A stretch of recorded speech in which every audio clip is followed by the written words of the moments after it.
binuksan ko, kailan ba hindi masasaraduhan. Hindi mangyayari kung hindi ko pahihintulutan. Amen. Good morning mga kapatid. Hindi pwedeng mangyari ang anumang bagay sa buong universe kung walang kapahintulutan ng Diyos. At pinagpala tayo ng Diyos kasi tinawag tayo. Binilang tayong mga anak ng Diyos at tatawagin tayo mga Kristiyano. Ngayon, ano ba palatandaan ng tunay na Kristiyano? Kasi halimbawa, ipinanganak ka, meron ka mga magulang. Yung 23 chromosomes ng tatay at nanay mo, mamanahin mo dun yun. Maaaring lumamang ang tatay o ang nanay. Pero pag naging Kristiyano ka na, ang mamanahin mo ang karakteristik na ng iyong ama. Ang ama, ang Diyos Ama. Pagkat kailangan maborn again ng tao born of God. Kasi pag na-born of God ang isang tao, ibig sabihin, karakteristik ng ama niya, ang mapupunta sa kanya. Ang karakteristik ng ama na napakabanal, makapangyarihan. So yun ngayon ang mamanahin natin. At ibinigay ang Espiritu Santo para ma-training tayo doon. Magpapakabanal-banal at magkakaroon ng kapangyarihan. Kasi hindi lahat na nagsasabi Kristiyano, Kristiyano. Hindi lahat na nagsasabing born again, hindi. Kailangan makita mo ang ebidensya ng pagiging Kristiyano. Kumbaga sa kaso, meron ng prima facie evidence para magkaroon ng probable cause. So ang ginawa ng Diyos sa atin, binigyan tayo ng initial na tanda. Merong initial tayong signs na tayo Kristiyano talaga. Ibinigay ang Espiritu Santo, nagsalita tayo sa iba't ibang wika. At naglelehens tayo at makapagpapagaling ng may sakit. So yung pagsasalita sa iba't ibang wika, pagpapagaling ng initial lang nakapangyarihan at karakter yun. Dadaan tayo dun sa buong proseso, yung pagpapakabanal. Dahil sabi ng Diyos huwag kayong masiyahan pag nagpapalayas kayo ng demonyo o may kapangyarihan. Hindi, magalang kayo kung ang pangalan nyo nasulat sa aklat ng buhay. O di ba dun sa Matthew 7:21, sabi nung natin, pinalaya sila ng Panginoon. Panginoon, kami po'y nagsalita sa iba't ibang wika. Kami po'y naging Kristiyanong tunay. Hindi ko kayo nakikilala at tampalasa mapaggawa kayo ng masama.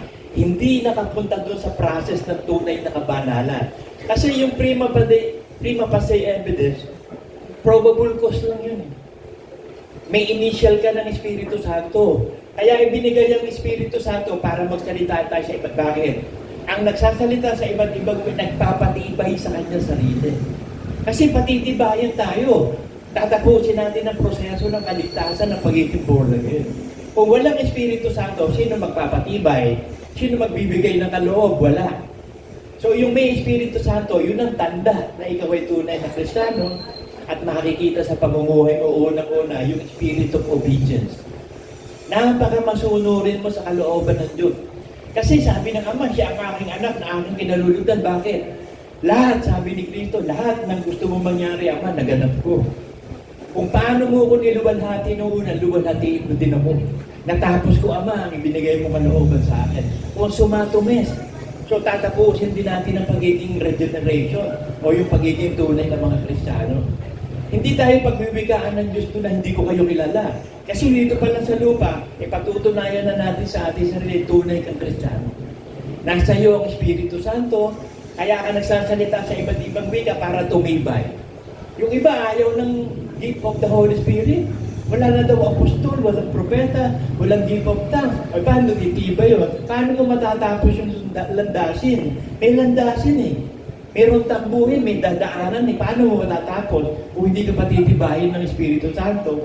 Kaya ibinigay yun. Kaya yun ang unang-unang tanda na ibinigay sa atin ng Diyos. Kaya ikaw ay mananampalataya. Nagsasalita ka sa iba't ibang. Para na sa ganun, tumibay ka. Kasi yung iba hindi alam Meron mga nagtuturo, kalokohan yan. Katimuhan nyo yun. Pagsasalita sa iba't ibang wika. Wala silang nalalaman, tinatanggihan nila ang kaloob ng Espiritu Santo. Nakatanga sa kanila. Walang Espiritu Santo yun. Kasi kaya ka magsasalita ng pagsasalita. Kasi tatlo yung pagsasalita sa iba't ibang wika new tongues. Ibig sabihin magsasalita ka ng bagong salita. Yung other tongues, ibig sabihin maiintindihan ng ibang mga nasyon yung sinasabi mo. Pero yung unknown tongues, dahil walang nakakaintindi nun, ang Diyos lang. Ikaw hindi mo rin alam yun. Yun ang magpapatibay sa iyo, unknown tongues. Kaya sabi ko sa 1 Corinthians 14:2 ang nagsasalita ng hindi maunawa ang pananalita ng Espiritu, nagpapatibay sa sarili. Basahin kaya natin yun. 1 Corinthians 14:2.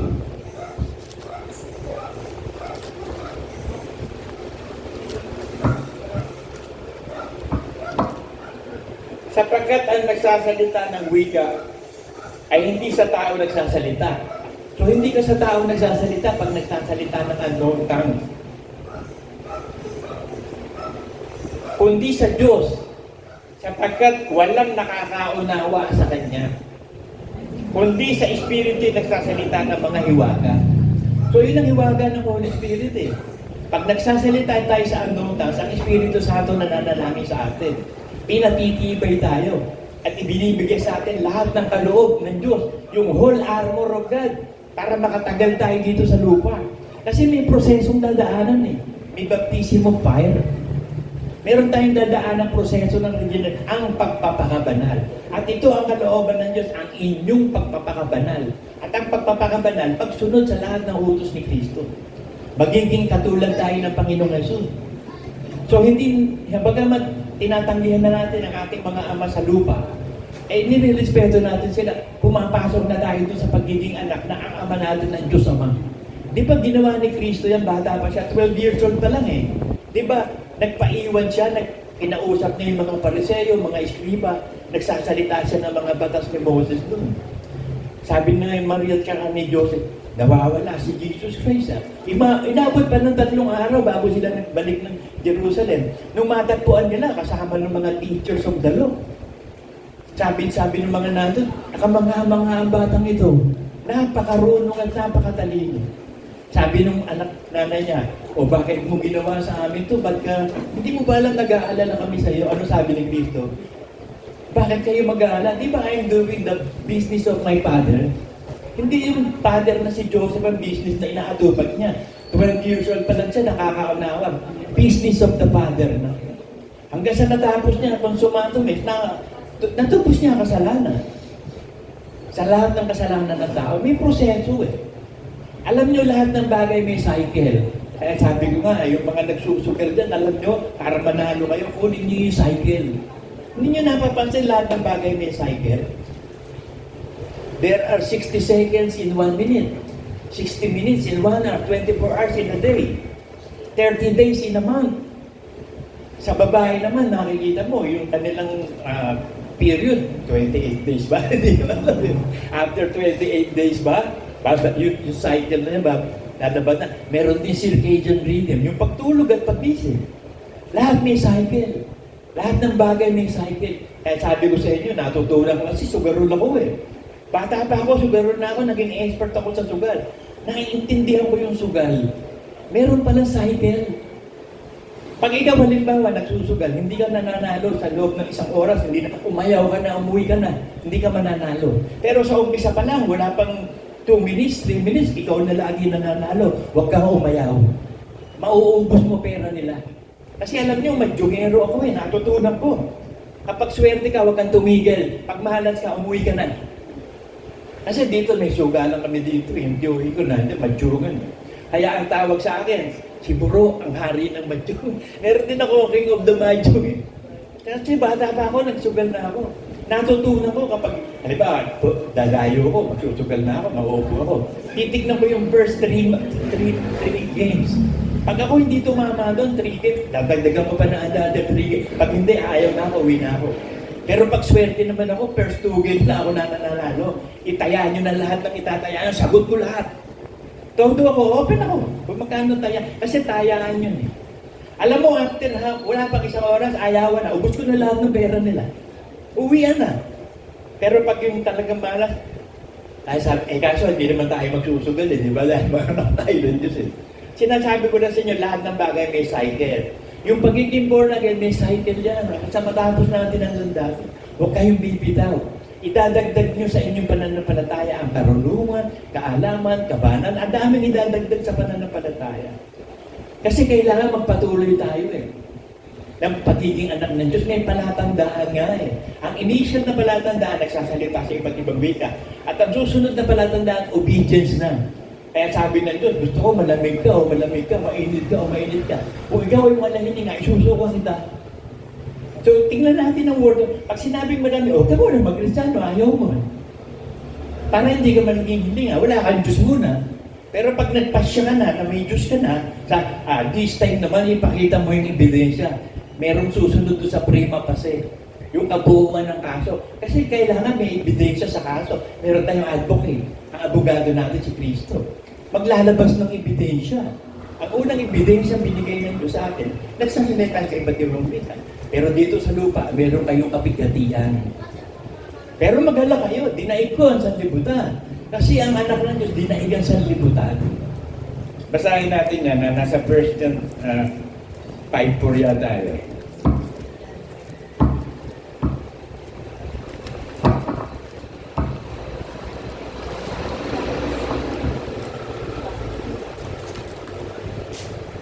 Sapagkat ang sino mang ipinanganak ng Diyos. Kasi pag ipinanganak ng Diyos, nasa iyo ang karakteristik ng tatay mo, ng magulang mo, para ka rin Diyos, na hindi ka nagkakasala, hindi nagagawa ng kasalanan. So, ganun ang magiging purpose ng buhay natin. Hindi natin gagawing intentional ang kasalanan. Bagamat nagkakasala tayo, hindi intentional yun.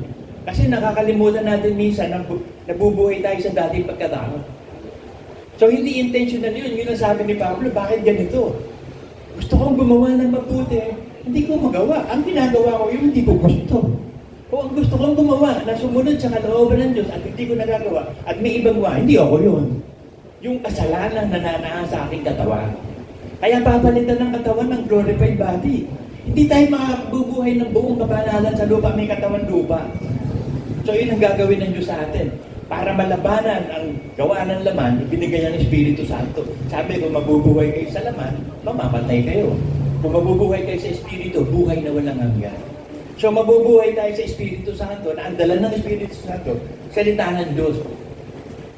Sapagkat ang sino mang ipinanganak ng Diyos ay dumaig sa sanlibutan.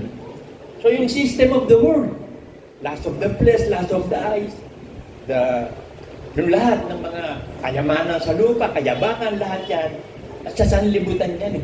So, dinaig ng Panginoong Hesus yun. So, dinaig yun ng mga anak ng Diyos. Paniwalaan nun, dinaig mo. Halimbawa, sugarol ka. Pag sinabi dinaig, hindi ka na nagsusugal. Kung lasinggero ka, hindi ka na lasinggero, umiinom ka na lang, hindi ka naglalasing. Kung gumagawa ka pa ng nag-adultery ka, nagpo-fornicate ka, hindi na. Kasi anak ka na ng Diyos eh. Lalayo ka na at magiging masunuri ka na sa kalooban ng Diyos. Sapagkat ang sino mang ipinanganak ng Diyos ay dumaig sa sanlibutan. At ito ang pagtatagumpay na dumaig sa sanlibutan sa makatuwid ay ang ating pananampalataya. Sinampalatayaan natin ang isinugo ng Ama, ang Panginoong Hesus. Kaya ang pananampalataya ay kinabubuhay natin ngayon, pananampalataya sa kay Kristo. Patay na yung ating dating pagkatao na ipako sa krus. At ang buhay na kinabubuhay natin yung anak na ng Diyos. Lumalayo na sa kasalanan. Ano palatandaan na ang mga anak ng Diyos ay anak-anak ng Diyos? 2 Timothy 2:19.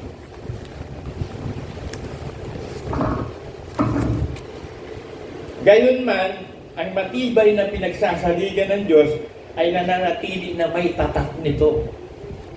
May palatandaan, may sign, may tatak. Yung initial sign, gipok tanks lang eh. Pero ano yung susunod na mga proceeding scenario na magaganap sa buhay mo? Kasi may nagsasalita ka sa iba't ibang way at titibay ka na. Makakasunod ka na sa kalooban ng Diyos. At kaya makikita na sa iyo palatandaan ng tunay na anak ng Diyos.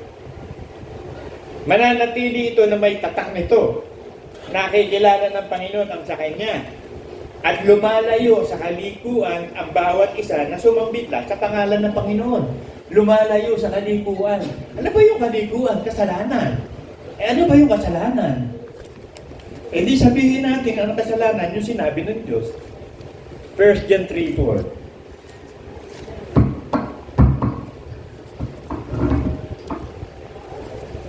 Ang sino mang gumagawa ng kasalanan ay sumalangsang din naman sa kautusan.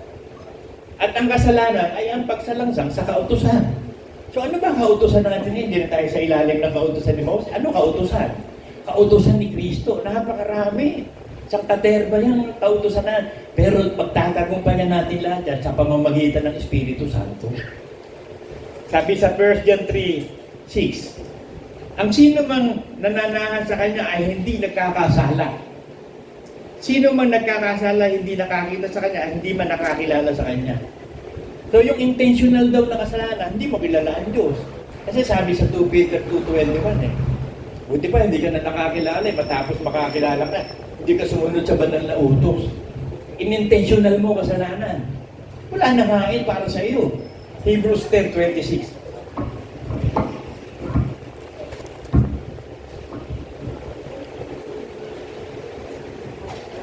Sapagkat yung ating sinasadya ang pagkakasala, pagkatapos ng matanggap natin ang pagkilala sa katotohanan, ay wala nang hain na titira ka tungkol sa kasalanan. So hindi na muli babalik si Kristo para ipako sa krus. Ang pagbabalik na ni Kristo, yung binigyan ng Ama, ng Espiritu Santo, yung nabanal, yung naghihintay na may pagpapakabanal. So yun na ngayon. So tignan mo ngayon ang sarili mo, may senyalis ka na ba ng tunay na anak ng Diyos? Tunay na Kristiyano? Huwag yung initial, pwede mong ipagyabang yun eh. Yung initial na, yung prima pase, yung initial lang, nagsasalita ka sa iba't ibang wika, naglilihal ka. Huwag kang magalak doon. Magalak ka pag ang pangalan mo nasulat. Bakit? Nagpapakabanal-banal ka na. Ang banal, magpapakabanal. Ang tanong, nagpapakabanal-banal na ba tayo? O sinusuway pa rin natin ang salita ng Diyos? Kailangan huwag mo sadyain na suwayin. Minsan, kasi sabi ng Diyos, inaalala ko kayo dahil galing kayo sa alikabok eh. The flesh is weak, but the Spirit is willing. So pumayag ka na yung Spirit mo magamit ng Espiritu Santo. May willingness na magpakabanal. So hinihingi ng Diyos yung decision mo. Magpakabanal-banal ka. Kasi pwede ka na magpakabanal-banal eh. Kasi sabi, yamang nakaligtas na tayo sa kadiliman, dinala tayo ng Diyos sa diwa, at meron na tayong bunga sa ikababanal. Ibig sabihin, kaya mo na magpakabanal-banal. Kung araw hindi mo kaya magpakabanal, bakit? Anak ka ng demonyo eh. Ang masusunod mo, yung gusto ng tatay mo, si Satanas. Eh ngayon, iba na tatay natin. Bagamat nire-respeto natin ang tatay natin sa laman, hindi na yun ang bibigyan natin ng importansya. Respect lang. Susundin natin ang lahat ng utos ng Ama. At lahat ng utos ng Ama, binigay kay Kristo. At si Kristo ang kautosan ng Ama. Ang sumalansang kay Kristo ay gumagawa ng kasalanan. So yung pagrespeto, halimbawa, respeto mo, halimbawa, inuutusan ka na wala sa Word of God, irespeto mo. Huwag mong sigawan o pagsabihin naman sa mga tatay o nanay.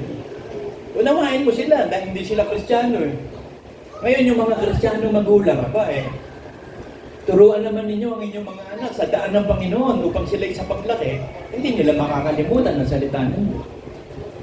So kinaalam, patunayan mo talaga yung proseso ng pagliligtas. Kasi proseso ang pagiging born again eh. Pagbabago sa Espiritu Santo. At ang pagbabagong gagawin, yung pagbabago natin araw-araw na hindi tayo mabubuhay sa dati. Mabubuhay na tayo sa bagong pagkatao. Pagiging anak na ng Diyos. Sabi sa 1 John 5:18.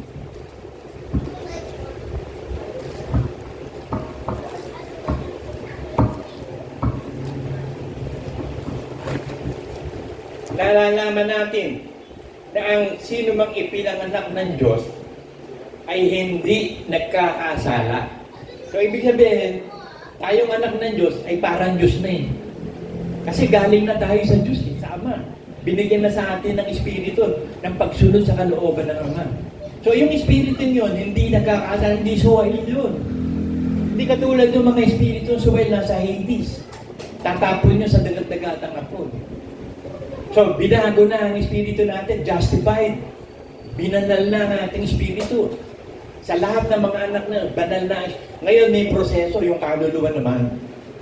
At ang kaluluwa, nandun ang ating isip, damdamin at kalooban. So, yung ating kaluluwa, huwag mapamunuan ng kaluluwa. Mapamunuan ng Espiritu na justified na. At ang dala ng justified Spirit natin, ang Espiritu Santo. At ang dala ng Espiritu Santo, si Kristo. So mabubuhay ka na ngayon sa Word of God. Ang madalas kong i-preach sa inyo sa bawat sitwasyon ng buhay natin araw-araw, may ipinakakain ng Diyos sa iyo. Bigyan mo po kami ng aming kakainin sa araw-araw. So merong pakakain ng Diyos sa atin araw-araw. Ngayon, ano yung ipakakain ng Diyos sa iyo sa araw na ito? So para makain mo yun, gagawa ng sitwasyon ng Diyos sa buhay mo. Yung sitwasyon na yan, ngayon, mamimili ka ngayon, meron kang choice eh. May free will ka eh. Ano susundin mo? Susundin mo ba yung bagong pagkatao o yung luma pa rin? Susundin mo ba yung Word of God na si Kristo o yung karunungan mo? Kasi si Lucifer, nag-create siya ng isang monster, si Satanas. Na ang sinusunod niya, ang sarili niya, ang Diyos niya, sarili niya. Kaya siya yung kumain ng unang-una ng bunga ng pag-aalam ng tama at mali. Kaya sabi niya kay Eva, di ba? Hindi ka naman mamamatay eh. Kumain ka niyan, bunga na yan. Mabubuksan ka, magiging katulad ka ng Diyos. Malalaman mo tama at mali. Kasi yun ang nangyari sa kanya eh. Ngayon lahat ng ginagawa ni Satanas ngayon, yung tingin niya tama. Kasi ang Diyos na sarili niya. At iisa lang ang inutos niya, do what thou will. Pag binuksan mo Bible ni Satanas, ang nipis-nipis doon. Isang page lang. Makikita mo doon, do what thou will. Gawin mo gusto mo, malayaw. Kasi ang malayaw, laki sa layaw, Jeff Ross. Yung kasi, kapag ikaw sinusunod mo lang gusto mo, wala kang Diyos. You are not above the law. You are under the law of God. At ang batas ng Diyos, si Kristo. Si Kristo ang buhay na walang hanggan. So pinakikilos ngayon tayo ng lahat ng batas. Alam niyo lahat ng bagay may batas. Merong law of gravity. Diba? Yun, pinilis ko na ito sa inyo eh. Jesus Christ will defy the law of gravity. Yung law niya masusunod. Because Jesus is the law. Kasi lilipad tayo eh. Kukunin tayo sa lupa, eh di wala ng gravity. Hindi na umuobra gravity sa iyo. Kikita-kita tayo doon sa alapa. Hamantalang yung mga nandito, yung anak ng Diablo, hawak pa sila ng law of gravity. Hindi sila natin sila makakasama eh. There is a law of motion. There is a law of force. Force is equal to mass, time is acceleration. Yung magagaling dito sa mga engineering. Merong mga formula lahat, may batas lahat ng bagay. There is a law ng labor laws. Merong civil laws, revised penal code laws. Ang dami-daming batas na sinusunod. Pero yung batas ng Diyos ang pinakamataas sa lahat. It is the authority of everything, the Word of God. In the beginning was the Word, and the Word was God. And the Word was with God, and the Word was God. Kaya napakahalaga ng salita. Sa bawat salitang sinasalita natin, ipagsusulit natin. Bakit gusto ng Diyos i-confess mo? Kasi para magsalita ka. Alam na ng Diyos kung susunod ka o hindi. Pero sabi niya, if thou confess that Jesus Christ is your God and your Savior, you shall be saved. And believe in your heart, you have eternal life. Pwede namang hindi na i-confess, di ba? Alam na ng Diyos, pero kailangan i-confess, kailangan magsalita ka. Because lahat ng sasalitain mo, because the Word is God. Eh. At lahat ng sasalitaan mo, dapat conform sa pagiging I am. Ang pangalan ng Ama, I am. At kasama natin yun, mula nang isilang ka, I am ka na eh. Di ba? Sasabihin ng teacher mo, pag nag-aaral ka na, what is your name? I am Lauro Mali, di ba? O pag yung tinatanong ka, what is your characteristic? I am strong. I am intelligent. Nauuna ang Diyos sa buhay natin, I am. Ang nangyayari, hindi I lang, walang M. Pag tayo nagkukwentuhan, ikaw lagi bida, ako? I do that. Wala yung M eh. I am dapat. Kaya kapag sinasabi mo sa sarili mo, I am good. I am healthy. I am strong. Gagawin ng Diyos yun because gino-glorify mo ang Ama. Gino-glorify mo siya, nananampalataya ka. Kaya huwag kayo magsasalita ng evil. Napatunayan ko na yan, may ebidensya na yan eh. In-experiment ko na yan eh. Alam nyo, para ako scientific ko kahit ng bala, mahilig ako sa experiment. Naglagay ako ng bigas sa 2 baso. Nilagyan ko ng tubig yun. Konti lang ha. 2 baso. Nilagay ko doon sa evil, doon sa isa, holy. Sabi ko sa kanila, nasa ibabaw ng rep natin, 2 baso. Kada dadaan kayo doon, sasabihan mo doon sa evil. Lahat ng evil na sasabihin mo sa kanya. Doon sa holy, lahat ng holy things sasabihin mo sa kanya. After 1 week, alam nyo, tinignan ko yung ano. Alam nyo yung evil na pinagsasalitaan ng evil na bulok.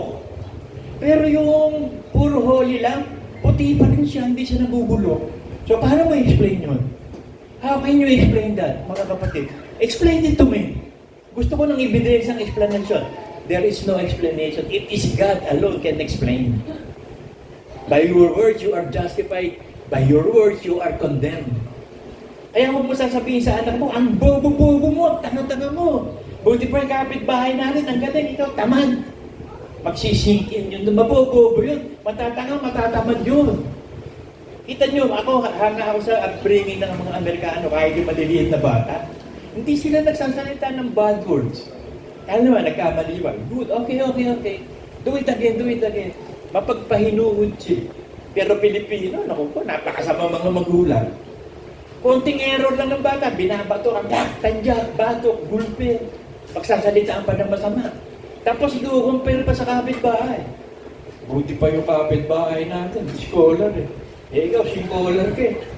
Yung kapitbahay natin, at sipag-sipag, napakatamad mo. Wala kang ginawa, kundi humilata. Manood ng TV, kumain, matulog. Nakakabuisit ka. O di ba may nangyari doon yung sabi ng bata? Sabi nung ng kwento. Sabihin mo nga niya sa demonyito mong anak, umalis dito. Sabi nung, bakit ka tinatawag ng demonyito? Sabi ng bata, kasi po ang tatay ko po demonyo, ang nanay ko demonya. Bakit? Kasi pag nag-aaway sila, sasabihin nila, ang nanay ko, ikaw nga, demonyo ka, lumayas ka na. Sasabihin naman ng tatay ko, tatay niya, ikaw, demonyo ka, lumayas ka rin. Palisin mo nga yung demonyito mong anak. Ganon yung, kaya kita mo, kung ano yung naririnig ng bata, pag laki na, yun na yun. Kaya sabi ko sa inyo na, ang inyong mga anak, habang bata pa, palakihin ninyo sa salita ng Diyos. Dahil sabi sa, sa Proverbs 6:22, paglaki nila, hindi makakalimutan ang lahat ng itinuro mo sa salita ng Diyos. Kasi kung ano yung sinasabi mo sa bata, di ba, yung mga call center agent, o puro English ang ituro nyo sa anak nyo. Kausapin nyo rin ng Tagalog. Kasi yung apo ko, si Kiki yun, hindi masyado makaintindi ng Tagalog. Kasi lahat kami, lolo niya, tito niya, tita niya, nanay niya, tatay niya, puro English usapan. Kapag nagsalita ka talaga, sasabihin ng apo ko, what is that? Hindi alam mo salita Tagalog. Kaya sabi ko, turuan nyo ng Tagalog din. Kausapin ng Tagalog. Tagalog at English. Para alam niya yung English, alam niya yung Tagalog. Kasi kung ano lang yung pinalakihang lingwahe, yun lang. Sa palagay nyo, ano language na Eva at ni Adan? Islam. Yung Islam yun. Yung Muslim, yun ang language ng Islam. Hindi naman Islam si Eva at si Adan eh.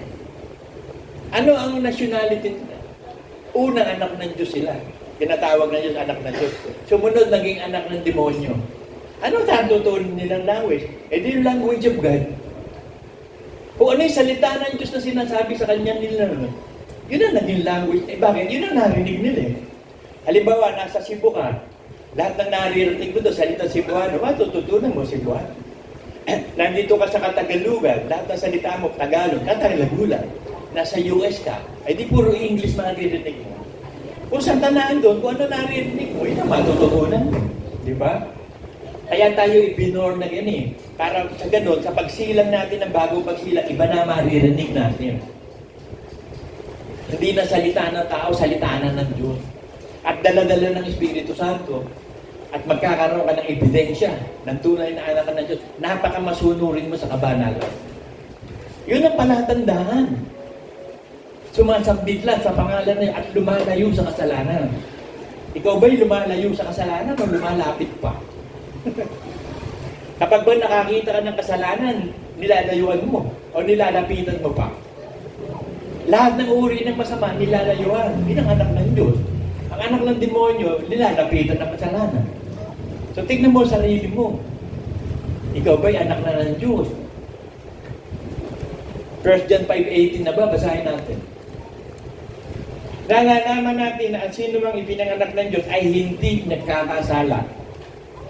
Anak tayo ng Diyos pero nagkakasala tayo, di ba? Pero hindi na intentional. Nagkakasala tayo pero hindi tayo makasalanan. Bago na tayo eh. Kaya ang pananaw natin bago na rin. Kaya baguhin niyo yung kaisipan ninyo. patungkol sa inyong ama't ina, sa iyong mga kapatid, sa iyong mga anak. Kahit masama sila, hindi mo na makikita yung kasamaan kasi tatakpan nyo ng pag-ibig yung kakulangan ng kasamaan. So mabubuhay ka ngayon sa Word of God.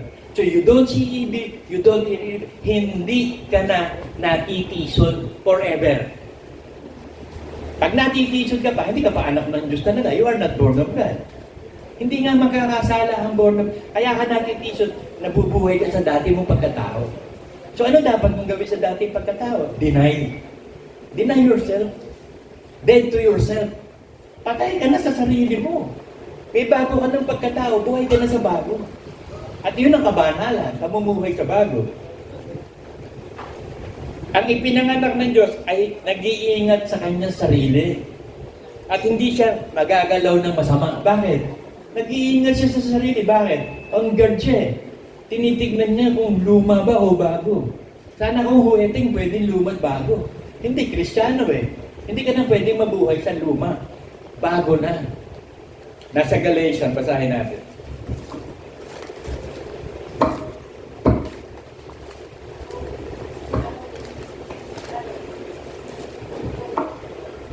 Galatians 6. Pisa na natin sa 7. Huwag kayong padaya. Sino ba yung mandaraya? Ang demonyo. Sino ba susunod na mandaraya? Yung dati mong pagkatao. Hindi mo tataluin si Satanas sa pandadaya. Siya ang numero 1 mandaraya, si Satanas. Susunod ikaw. Yung dati nating pagkatao. Yun ang napakadaya. Huwag kayong padaya. Ang Diyos ay hindi nagpapabiro. Sapagkat ang lahat ng inihasik ng tao ay siya naman niyang aanihin. Sapagkat ang naghahasik na sa kanya sariling laman, ay sa laman mag-aani ng kasirahan. So kung mabubuhay ka sa dating pagkatao, laman yun eh. Aani ka ng kasiraan, death, impyerno. Dadagwat ang naghahasik na sa espiritu ay sa espiritu mag-aani ng buhay na walang hanggan. So kung mabubuhay ka sa bagong pagkatao, ang Espiritu Santo mamumuno sa iyo, hindi mo siya pipighatiin. Sa Ephesians 4:30 ba yun?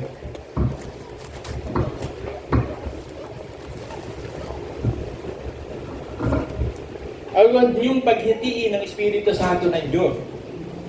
At sa Kanya kayo tinatakan hanggang sa kaarawan ng pagkatapos. So may signs, may ebidensya, may tatak ang anak ng Diyos. Lumalayo sa kasalanan at hindi pinipigati ang Espiritu Santo. Paano natin pipigatiin ang Espiritu Santo? At sa tuwing gagawa tayo ng kasalanan, pagkat ang Espiritu Santo ay namumuhi sa kasalanan, ayaw niya ng kasalanan. Ayaw ng Ama, ng Anak at Espiritu, ayaw ng Diyos ng kasalanan. Wala silang kasalanan. Ang mga tao, tayo mga anak ng demonyo, puro tayo makasalanan. Nung isilang ka lang ng baby, yun, anak ka ng Diyos. Baby, bakit? Hindi, makakagawa ba ng kasalanan yung baby? Si Eva, si Adan ba, nung isa, wala kasalanan yun. Inosente yun eh.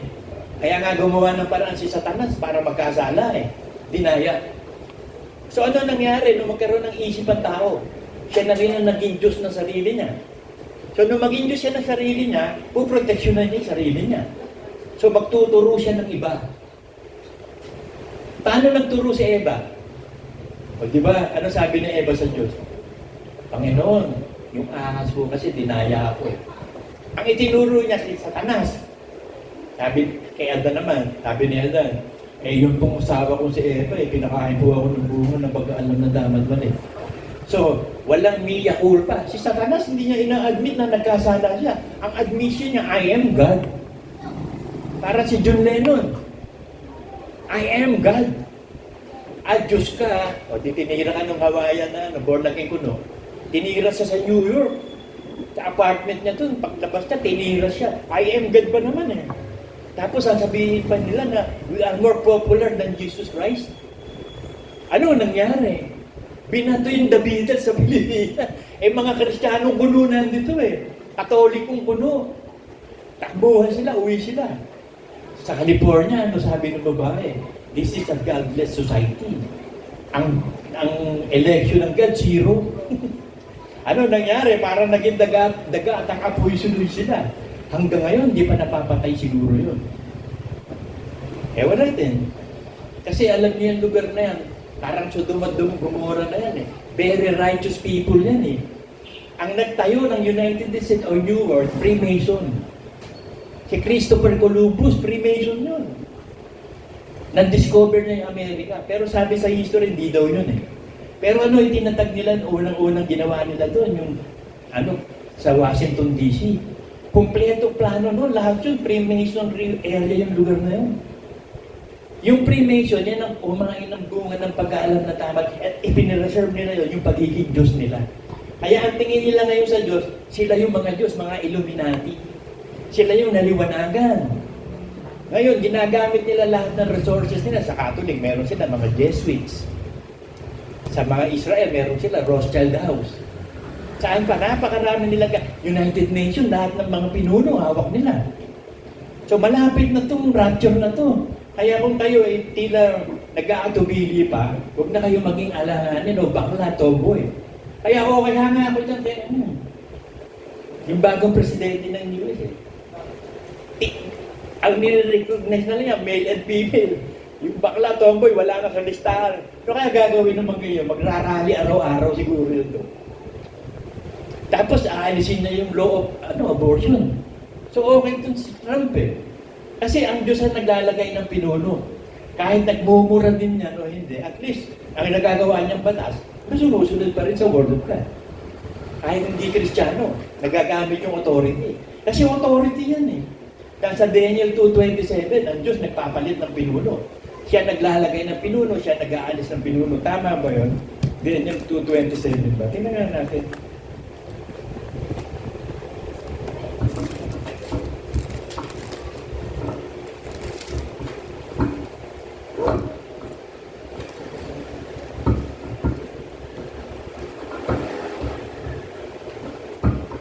Mali ah.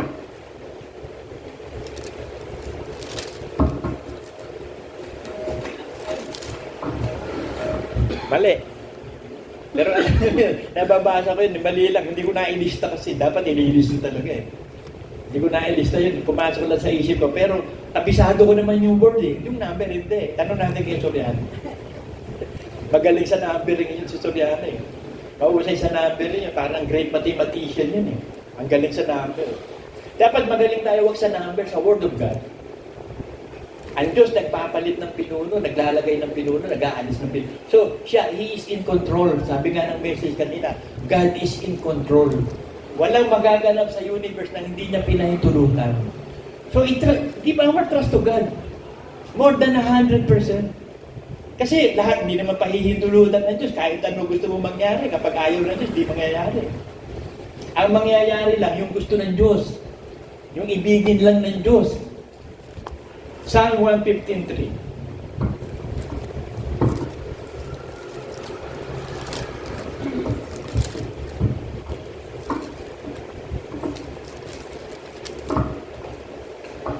Ngunit ang aming Diyos ay nasa mga langit.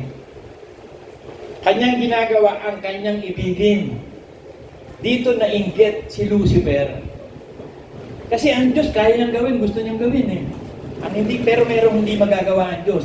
Sabi nila, lahat ng bagay magagawa daw ng Diyos. Hindi, mali. May bagay na hindi magagawa ng Diyos. Ang magkasala, ang gumawa ng kasalanan, hindi niya kaya yun. Sabi sa Titus 1 yun. Tsaka sa Hebrews 6:18. Ang Diyos ay hindi pwedeng magbulaan. He is an affirmative, a yes God, a holy God. Eh sabi ng mga relihiyon, pag gusto ng Diyos magsinungaling, makapagsisinungaling yun. Makapangyarihan siya. Hangal ng mga tao, hindi nga magsisinungaling. Dahil gusto mo pagsinungalingin, kung gusto, hindi nga gusto ng Diyos yun eh. Kahit yung pag-o-offer ng mga sacrifice na tao, hindi ginusto ng Diyos yun. Eh kaso nangyari na eh. Eh Jephthah, kilala niyo si Jephthah? Excuse me ah. Ayaw ng Diyos yun, yung ihahain ng tao sa apoy bilang handog, hayop lang. Eh kasi nag-pray si Jephthah, sabi niya, Panginoon, kung loobin mo, manalo kami sa gerang ito, laban sa kalaban. Nangangako po ako sa iyo, Ama. Ang unang makikita ko, ihahain ko sa iyo. Eh di naglaban ng gera, talo kalaban, ubus lahat. nanalo si na Jepta. Tapos nung dumarating, masaya-masaya yung anak niyang babae. Unang niya nakita, sabi niya, naipangako na sa Diyos yun eh. Kinausap na niya. Sabi niya, anak, pasensya ka na ha. Nangako ako sa Diyos eh. Pag nanalo sa laban, una ko makita, ihahain ko sa apoy. Ikaw yung una ko nakita, ihahain ka sa apoy. Sabi nung anak niya babae, okay lang tatay, pero magre-request lang ako. Give me 3 months sa barkada. Gusto ko makasama mga kaibigan, ubusin ko yung 3 months na bago mo ko ihahain.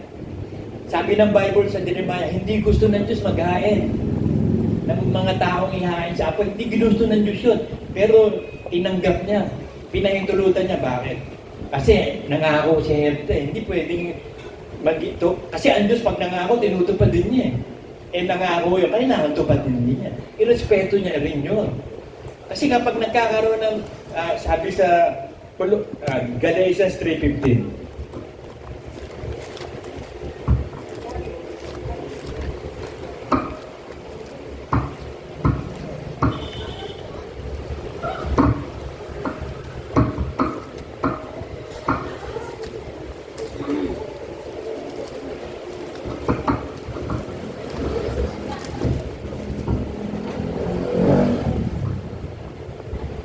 mga kapatid, nagsasalita ako gayon sa kaugalian ng mga tao. Bagamat ang pagtipan ay gawa lamang ng mga tao, gayon man pagka pinagtibay, sino man ay hindi makapagpapawalang kabuluhan nito o magdadaragdag man. Sino man. Hindi mo pwede. Kaya kayo, kung kayo mayroong kontrata, kahit isang sa supot ng tinapa, gumawa kayo ng kontrata, nandun yung pangalan mo, pangalan niya. This is a treaty that is going to pay me such and such and and this is my signature below, dated, ganito. Pinirmahan yung dalawa. Pag ipinakita nyo sa judge yun, honor yun.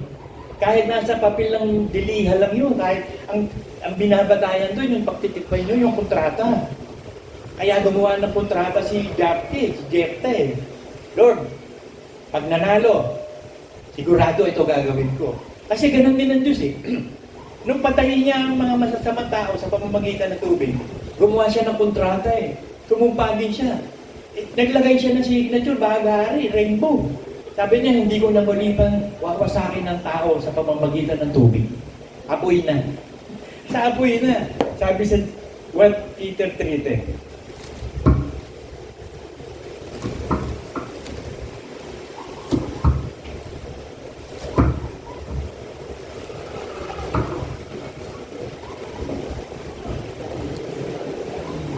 Peter 3:10, dadapat darating ang araw ng Panginoon na gaya ng magnanakaw.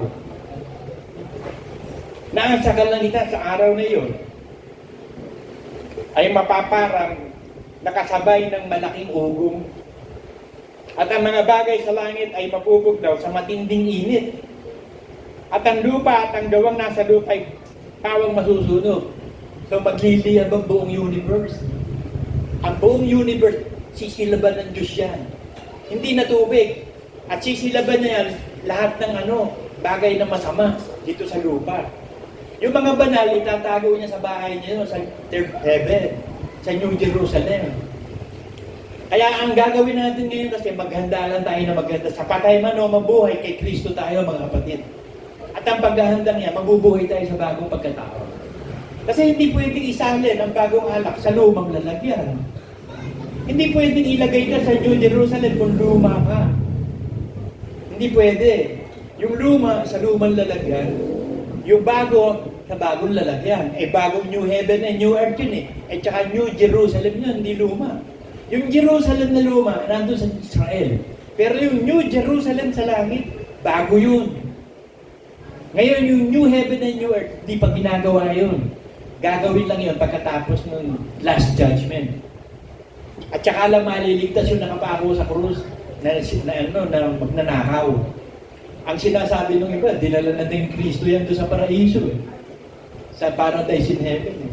Hindi pa, intindihin niyo yung sinabi. Ang sinabi doon ng Panginoong Hesus, sinasabi ko sa iyo, sa araw na ito, ipagsasama kita sa aking paraiso. So sinasabi niya yun na ipagsasama siya yung araw na yun. Yung oras na yun, buhay siya eh. Kasi mamamatay na siya. Kaya nag-declare siya ng Panata Treaty. May tipanan sila nung magnanakaw. Ipagsasama kita. Ano ba yung ipagsasama? Future yun eh. Halimbawa ito, tubig, iniinom. Iinumin. Para tayo Filipino student ngayon. So from the root word sama, ipagsasama, future. Kapag ginawa mo collective, sama-sama. O so ipagsasama kita, so future yun. Wala pang nakakapanig sa langit, si Kristo pala.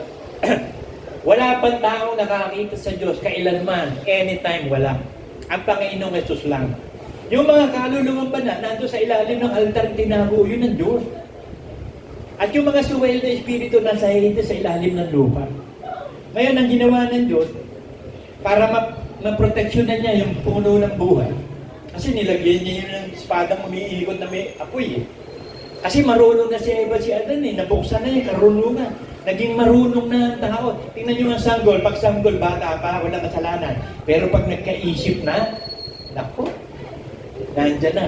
Kaya kinukonsider ng Diyos yung ginagawa ng bata. Hindi nyo alam yun eh. Pero pag sa age of accountability na. At sinasabi diyan na ginawa katulad din ng accountability ni Cristo 12 years old. Pag 12 years old na meron ng accountability, nakakaintindi na 12 years old.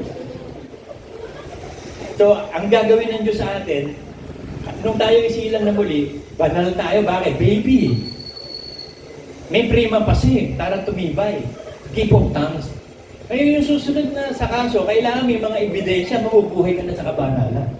Tatapusin natin ang landasin ito. Sa pagsunod sa kalooban na yun, we will keep the faith. 2 Timothy 4:7.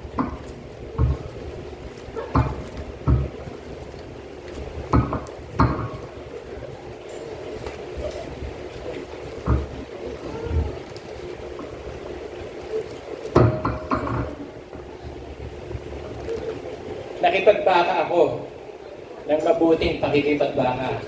A good fight of faith. Kasi meron nakikipagbaka, hindi good eh. Katulad ko. Nakipaglaban ako nung araw sa sugal eh, pero hindi in good faith. Dinaya ako kalaban. Mandaraya ako. This time, pag Kristyano ka, hindi ka pwede mandaya. Eh meron siya dito sa atin, nandadaya pa hanggang ngayon eh. Para si Sigora sa Bilayo, SGB eh. Ang galing sa accounting, pinipilit niya makakudis dun sa time sa topper eh. Ayaw niyang ibigay ng buong buo ang ikasampung bahagi. Ang sabi ng Diyos, ibigay niyo sa akin ang ikasampung buong buo. Tayo mo sundin ang gusto ng Diyos, yung gusto mo. So meron ka pa sariling kaisipan. Buong buo mo ibibigay. Pinipilit natin na mandugas eh. Nanghihinayang tayo doon sa buong ibibigay. Huwag, ang panghinayangan mo, yung pagpapalan darating pag binigyan mo yung tunay na pagsunod sa Diyos. Kasi sabi ng Diyos, subukan niyo ako. Sige, magnakaw ka dyan. Tignan natin kung ano mangyari sa iyo. Sige, huwag kang magnakaw. Tignan natin kung ano mangyari sa iyo. Kasi ginawa ko na rin yan eh. Natatandaan ko, bumili ko na binenta ko yung motor ko. Meron akong second hand ng motor na Suzuki, binenta ko. So, nabenta yata. 20,000 lang yata kasi luma na eh. Wala kami rep nun. Wala kami rep, kailangan ng rep. Imbis na mag-ikap po ako sa 20,000, bumili muna ako ng rep. 9,000 yata bili ko. No defrost. Ayun. So, magkano natin na yata? Mga 11,000. Tsaka ako nag-tight cheese. Ang galing, di ba? Ang talino. Alam niyo, ang sumunod na nangyari sa buhay ko, puro sumpa. Sabi ko, ganun pala yun. Ako, ang tibay pala ng salita ng Diyos. Hindi mo kaya testing yan. Kaya sabi, subukan niyo ako. Sige. Eh, hindi ko naman sinubukan yun. Gumana yung kaisipan ko na ako yung mandaraya. Yung pagiging swindler ko, yung dati kong pagkatao, swindler ako eh. Naikwento ko na sa inyo to, pati pag-aaral ko, sinwindle ko. Saka naman nakakita nung ganun, grade 1 pa lang, grade 6, na-swindle na yung lahat ng matatalino. Kasi sabi ng teacher ko, si Miss Ormido, sabi niya, Lauro, hindi ka rito, top 10 ka. Top 10 ho ako, pang ano ho ako, 10. Pang 10 ka. O ito yung 10 piso. Hati-hati kayo dyan sa valedictorian. 10 kayo, 50 piso. Ikaw mo kumilos yung pagiging tarantado ko talaga. Yung kumilos yung yung instinct ko ng pagiging swindler. Tinawag ko lahat yung mga honor rolls. Alagay ko rito. ililibre ko kayo. Pakakainin ko kayo ng ano, 5 lugaw, 5 tokwa doon, kaya ano. May tindahan doon ng lugawan eh. Sabi niya, talaga, balik ka. Sumama yun siya. Pinakain ko na 5 lugaw, 5 tokwa. Ay di pagkatapos pa, nagpapasalamat pa. Sa loob-loob, sabi ko, ang tatangan niya, valedictorian pa naman itong mga ito. Yung pang number 10, yun ang nagpakagago. Pero sa tingin ko, yun ang matalino, yung number 10. Bakit? Nautakan yung matatalino. Alam nyo, tuwan-tuwa yung mga eskwela, ang bait-bait mo. Sabi, di ba lang masabi, ang tatangan nyo. Nag-college ako. Alam nyo, ginawa ko sa college ko, niloko lahat ng professor. Alam mo, naikwento ko na ito sa inyo. Gumraduate ako, pero sa katotohanan, hindi ako graduate talaga. Dinaya ko lang yun. Pero ang pandaraya ko, legal, katulad ni Jacob. Talagang gumawa si Jacob ng pandaraya, pero legal. Sinasabi ko sa kanila, Sir, ang pandaraya ko lang, hindi naman ako working student talaga. Sir, working student po ako eh. Hindi na po ako makaka-attend ng subject, gabi-gabi na yan eh. Ganun ba? Ako, ano ba ang pwede kong gawin para makapasa ako sa iyo? Hindi ka ba makakapasok? Po, hirap na hirap po ako ko pagtatrabaho. Sabi ng teacher, okay, ipasa mo lang ang exam mo. Sabi ko, paano, papasa kong exam? Kahit isang exam lang, may ipasa mo, pasa ka na. Sabi ko, sir, sabi niyo yan, ha? Isa lang ang ipasa kong exam, pasa na, ha? Ay di nag-prelim. Yung strength of materials, ang hirap niyan eh, sa engineering. Ang hirap niyan. Kasi susukatin mo yung yung strain, tsaka stress, strain. May mga load yan eh. May equilibrium. Susukatin mo ngayon yun. Isa lang pasado ka na. Nag-aral talaga ako. Pinag-aralan ko ang strength of materials. Subsub ako sa pag-aaral. Dumating na yung preliminary exam. Nandun ako. Hiwa-hiwalay din. Walang kopyahan eh. Pinag-hiwa-hiwalay A, B, C, D, E. 1, 2, 3. Mga ganyan eh. Kasi pwede kayo magkopyahan. Eh kung sa bawat lugar, magkakaiba ng number, hindi magkukopyahan. Eh ako wala akong pakialam sa inyo. Ako nagpaaral ako, tiyak pasa ako dito. 2 numbers lang eh. Ipasa lang yung isa, pasado na 50%. Dalawa lang ang exam eh. Ipasa mo yung isa, pasado na. Pinag-aralan ko mabuti. Pinag-aralan ko muna mabuti kung paano ko sasagutin. Kinalkal ko yung pagre-review ko. Eh di yun, nakuha ko. Tapos, chinek ko ng chinek. Baka mamaya mali eh. Hindi, tama talaga. Kinabit ko na yung paper. Ako unang natatapos. Kasi alam nyo, sa exam ako lagi unang nagpapas. Kasi nangyari yan sa elementary rin eh. Pag sinabi ng teacher, finish or not finish, pass your paper. Eh pag hindi ka nang mabilis doon, hindi pa sagot. Kaya ako natuto mag-exam ng mabilis. Kahit nung umandun ako ng contest. Ako na yung bulak-bulero, ako yung skipper. Ako yung nag-i-skip ng klase. Ako pa pinili ng teacher namin na lumaban daw ng who is who in mathematics. Kaya ko, ma'am, may mas magaling sa akin dito, hindi ako. Ikaw ang gusto kong lumaban. Sabi ko, di sige. Hindi laban. Puro section 1 na barkada. Dahil section 3 ko nung araw eh. Mga section 1 na yung kasamahan ko. Ako, naging section 17 ako. Di ayun, ikaw mo barkadahan nung araw, mga section 1. Lahat kilala ko eh. Di exam. Sabi, paano nangyari ikaw kung contestant dito? Eko, tanong mo sa teacher ko. Di exam. Alam niyo ako unang natapos. Naisap ito, alam niyo ako nangyari, hindi lumabas yung pangalan ko. Hindi ako nakapasa. Ang hirap pala nung who in mathematics. Ang mga nakapasa, puro mga section 1. Mga kagrupo. Nasanay ako. Kaya ganun din sa iglesia natin eh. Finish or not finish, pass your paper. Kaya galingan mo. Huwag kang maging malahininga. Sundin mo lahat ng kalooban ng Diyos. Gawin mo lahat ng kalooban ng Diyos. Huwag kang maging hangal. Ngayon, yung iba sa inyo, naging malamig na. Nag-yelo. Nasa freezer na. Eh ngayon, kapag bumabalik ka naman sa pananampalataya, kailangan mag-aalap ka naman. Mag-apoy ka, magsiklab ka naman. Huwag ka na uli mag-yelo. Naranasan mo na yung experience na yun eh. Kasi experience will lead us to to correctness. Ibig sabihin, yung mga maling nagagawa natin na i-correct yun ng maling ginawa mo. Kaya mabuti yung mga maling nagagawa. Kaya sabi ng Biblia, masama man o mabuti, sa ikabubuti niya. Mali man yung ginawa mo, sa ikabubuti mo yan. Bakit? Matututunan mo tama ang gawin mo, mga kapatid. This time, it's for good. Mga kapatid, amen.